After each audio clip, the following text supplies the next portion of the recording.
कुछ समय पहले की बात है।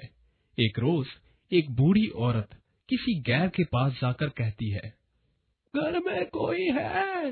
बहन जी, खाने के लिए कुछ मिलेगा? मुझे बहुत जोर से भूख लग रही है, खाने के लिए कुछ तो दे दो।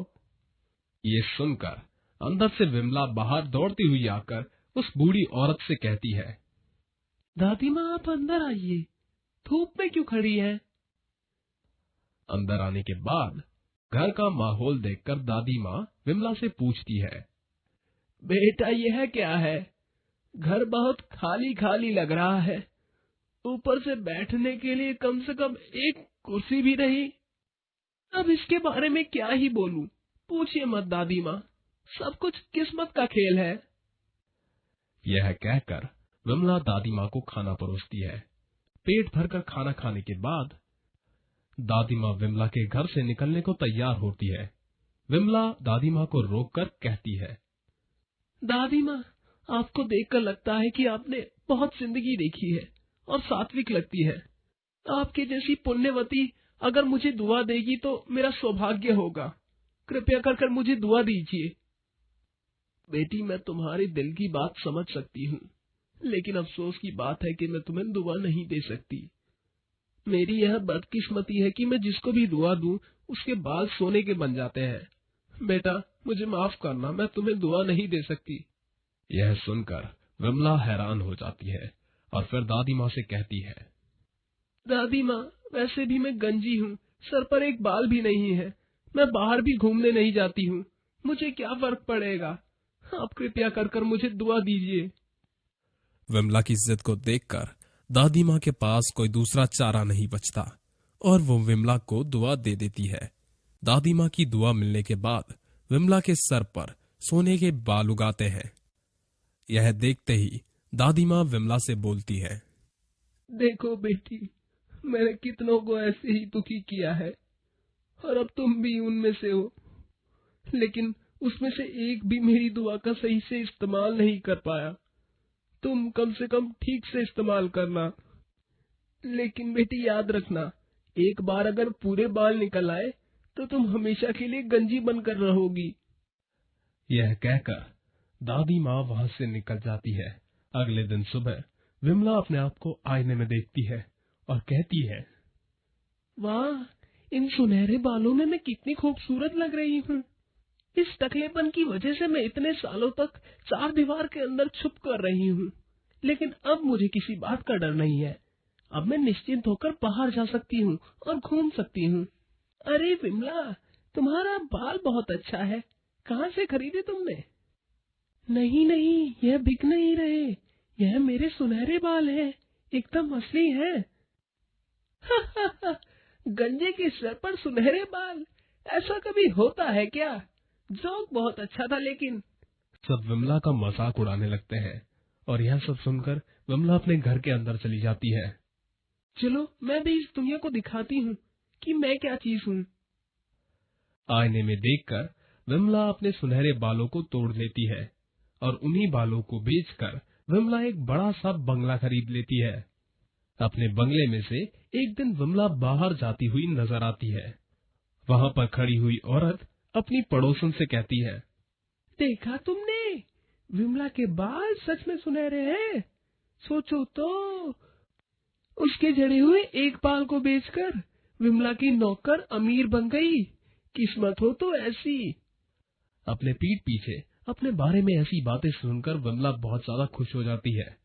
कुछ दिनों बाद जब विमला सामान खरीदने अपने बंगले से बाहर निकलती है तो विमला के पड़ोसी उसे देखकर बोलते हैं, यह लो, आ गई हमारी लक्ष्मी, कलयुग में लक्ष्मी माँ।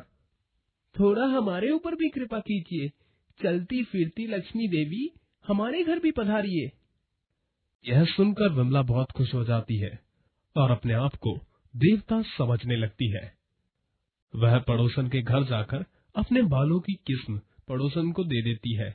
इसके बाद मोहल्ले के सारे लोग विमला को अपने घर पर बुलाते हैं और विमला जिसके भी घर जाती उसे अपने बालों की किस्म देकर लौटती।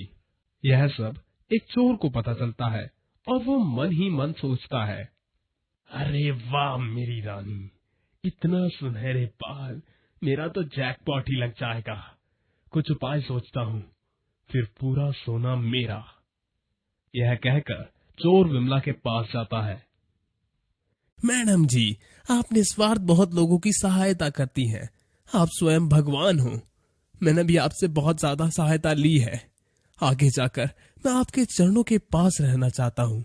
बस मेरी जिंदगी की यही एक दिली ख्वाहिश है। चोर की बातें सुनकर विमला बहुत खुश हो जाती है और मन में सोचती है, अरे यह तो चमत्कार हो गया। मुझे खुद नहीं मालूम था कि मेरे इतने सारे भक्त हैं। तुम कल से इसी बंगले में रहकर मेरी सेवा में लग जाओ। तुम कल से मेरे काम में लगने के बाद वह चोर हर दिन विमला के कपड़े धोना, हेड मसाज करना, बालों की चंपी और विमला के छोटे मोटे काम किया। जब भी वह चोर विमला के बालों को कंघी करता था, तब बालों की 2 किस्म जानबूझकर काट लेता था और छुपा लेता था। रोज बालों की 2-3 किस्म काटने से विमला के बाल काफी पतले होने लगे। उसकी खोपड़ी दिखने लगी। आईने में अपने आप को देखकर विमला हैरान हो जाती है। अरे यह क्या, मेरे बाल बहुत झड़ गए हैं। आजकल आपको तो हेयर फॉल बहुत ज्यादा हो गया है। जब भी कंघी करता हूं तो देखा है कि आपके बालों में डैंड्रफ भी बहुत ज्यादा है। ओह नो, हेयर फॉल, इसका कुछ उपाय है क्या? मैडम आप चिंता मत कीजिए, मैं हूं ना, मैं संभाल लूंगा। उसी रात चोर अपने साथियों को फोन कर कर उनसे कहता है, सावधानी से मेरी बात सुनो। कल सुबह तुम लोग तैयार रहना, हम औरत के पूरे बाल चुरा लेंगे। अगले दिन चोर जाकर कहता है, मैडम जी, मैंने सुना है कि गांव से थोड़ी दूर एक माता जी का मंदिर है। यह मंदिर बहुत ही शक्तिशाली है। आप बस एक बार मंदिर जाकर आइए और दर्शन कीजिए।